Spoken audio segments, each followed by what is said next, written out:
Now, be aware there is a hard time limit. This process is effective, but it does have its limitations. I doubt you will come near them, but there is a hard time limit of 3 hours. That is the maximum amount of time that it is safe for the white wisp to be inside of you. After all, it does eventually kill the host. 3 hours is the maximum allotment of time, after which you will drink the potion, expel the white wisp, and the process will end. But I highly doubt that you will make it that far. Even in the Dark Magic Alliance, those subjected to this must be bound in order to make it the 3 hours.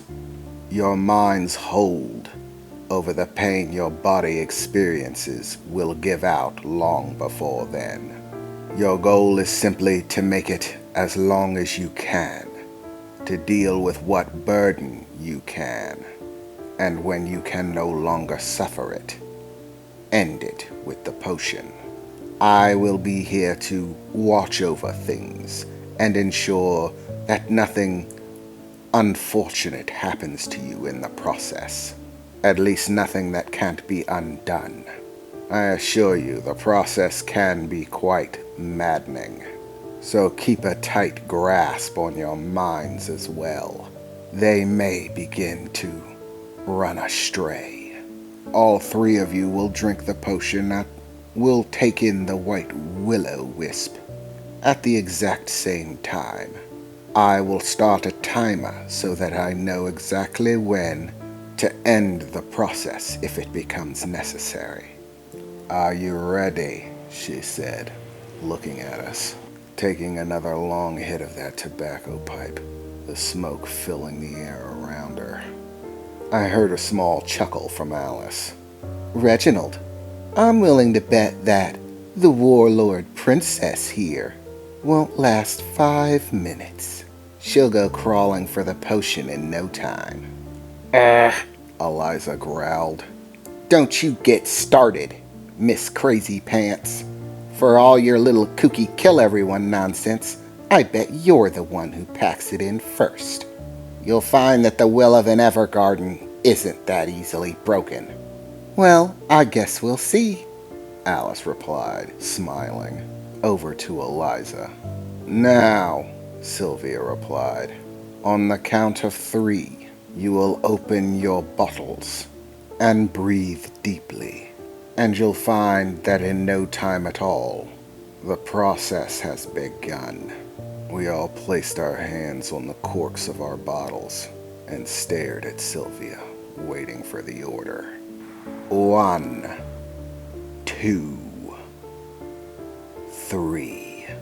And with that, we all uncorked our bottles, breathing deeply, the white glowing wisps of steam spreading out, entering our body through our breath. I could feel it, a somewhat warm sensation as it entered, and a smell, something like potpourri, like flowers.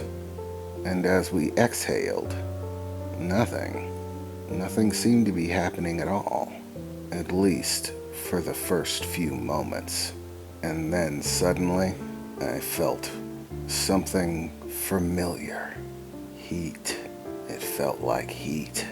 Like suddenly the temperature in the air had risen drastically, like standing in a sauna. My heart began to race faster. I started to sweat.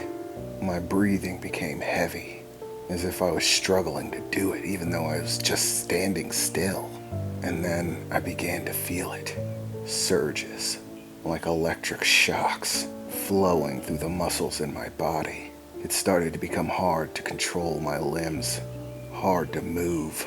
My arms and legs, even my abdominal muscles started to twitch, to jerk sporadically. I suddenly became incapable of holding myself steady. And yes, it absolutely hurt. Like being sore all over from exercising far too strenuously. except it just came out of nowhere, and it just kept getting stronger. You have now entered Phase 1, Sylvia said, looking at us, as we all began to shake in place. Alice and Eliza gripping onto themselves in an attempt to make it subside. I, on the other hand, was grabbing my arm. For whatever reason specifically, it was getting the worst of it. I was having a hard time keeping it still at all. Never mind my legs that were shaking. It went on like that for a while. I don't know how long exactly. It was hard to keep focus. Everything just hurt. Like falling down a rocky hillside and trying to pick yourself back up, covered in bruises and scrapes. How long? I asked, looking to Sylvia. How long has it been? Don't worry, Reginald, Sylvia replied. You're well on your way. In fact, quite soon, I suspect, you'll be entering Phase 2. You've now been undergoing the process for nearly 10 minutes. It should start hitting you any time now. So we stood there in place, trying to bear the burning sensation. And while I sat there waiting for it, something occurred to me. This feeling felt very familiar. Yes, I felt it before. The first time I tried to use more than one construct ability at a time. Eliza said that using more than one would cause effects, that it was the energy produced by the construct abilities that my body couldn't handle using multiple. But to think that the effects would be so similar to this, does that mean the energy produced is the same?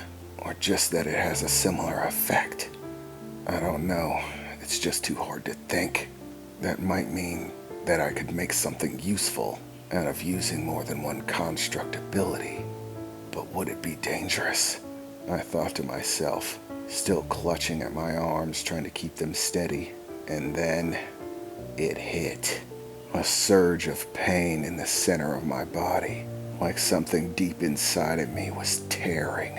I fell to my knees and then collapsed to the ground altogether, my arms wrapped around my chest, gritting my teeth as hard as I possibly could, trying not to shout out.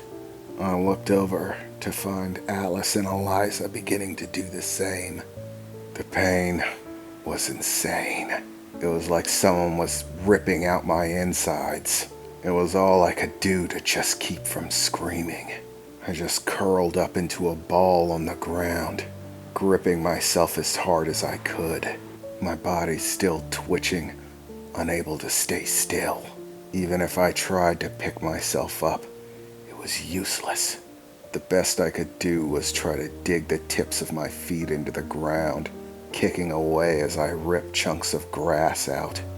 Alice and Eliza were doing no better, but all the while I could still hear Alice mumbling to herself. It won't stop me. It can't. I will have it. Nothing will stop it. This pain is meaningless. If it gives me what I want, I'll bear it.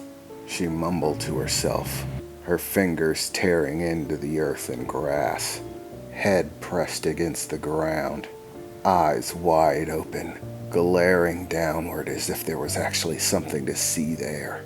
I could tell she was in pain, but she wasn't breaking. Well, are you thinking about giving up yet? Eliza said, looking over to Alice, trying to speak while gritting her teeth. Don't even dream about it. Alice replied, There's no way I'm giving up. Time kept passing. It seemed like this was going on forever. How long had it been? How long had it been since this started? I couldn't keep track of time anymore. Every moment was just pain. I smiled a bit, even in the pain, thinking about Alice and Eliza arguing with each other, turning even this into a fight. You know, guys, it's kind of crazy that you can fight at a time like this. I can barely think, and you're still arguing with each other. At this point, I'm convinced you'll be doing it till the day you die.